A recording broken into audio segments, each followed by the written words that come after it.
નમસ્કાર પ્રિય દર્શક મિત્રો, સર્વેને જય શ્રી કૃષ્ણ.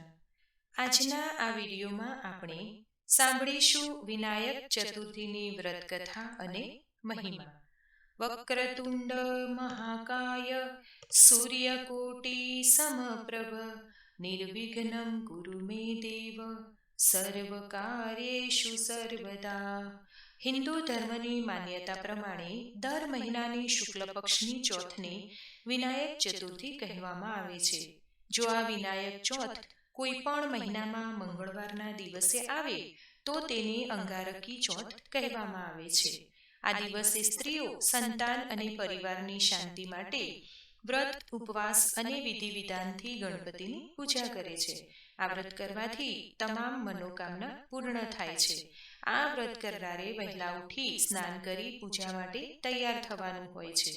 બપોરના સમયે ગણેશજીની પ્રતિમાની પૂજા કરવાની હોય છે. પૂજામાં ગણેશજીને સ્નાનાદિ વિધિ અર્પણ કરી વસ્ત્ર અથવા નાળા છડી જનોઈ અર્પણ કરવા. સિંદૂર, અબીલ, ગુલાલ, કંકુ, ચોખા, ફૂલથી પૂજન કરવું. આ દ્રવ્યો અર્પણ કરતી વખતે ઓમ ગમ ગણપતયે નમો નમઃ જાપ કરવો. પ્રસાદ અર્પણ કરવો. શ્રદ્ધાથી ઉપવાસ કરી દીપ પ્રગટાવી આરતી કરવી. ગણેશ સ્ત્રોત્ર કે સંકટનાશન સ્ત્રોત્રનું પઠન કરવું. પૌરાણિક માન્યતા અનુસાર અંગારકી ચોથની કથા આ પ્રમાણે છે. ભારદ્વાજ ઋષિ ભગવાન ગણેશજીના પરમ ભક્ત હતા. તેમના પુત્ર અંગાર ઋષિ પણ પિતાની સાથે બાળપણથી જ ગણેશજીના પરમ ઉપાસક બન્યા. અંગાર ઋષિ ગણેશજીના પરમ ભક્ત બની ગયા.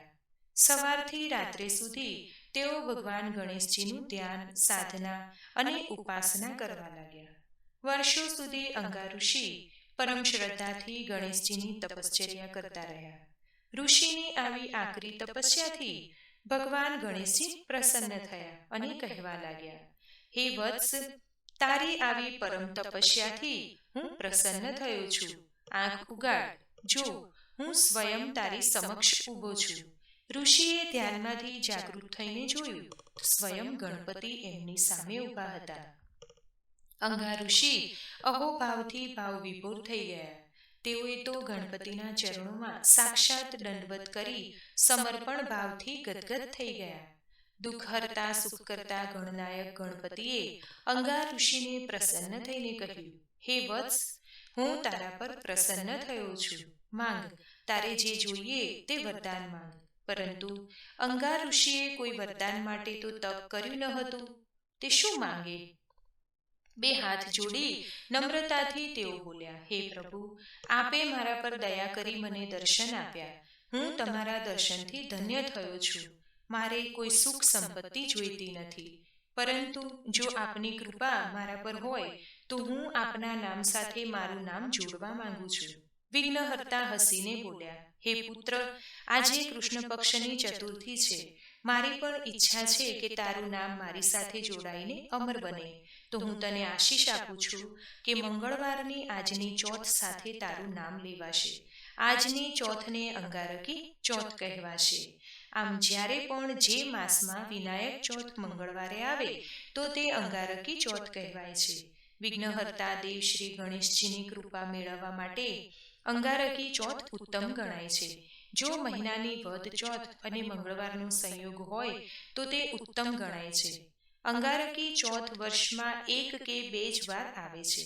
વ્રત, ઉપવાસ કરનાર ભક્ત જો આ દિવસે ગણેશ મંદિરે જઈ પૂજા અર્ચના કરે તો તેને ઉત્તમ ફળની પ્રાપ્તિ થાય છે. તો મિત્રો, આજના વિડીયોમાં આપણે સાંભળી વિનાયક ચતુર્થીની કથા અને મહિમા.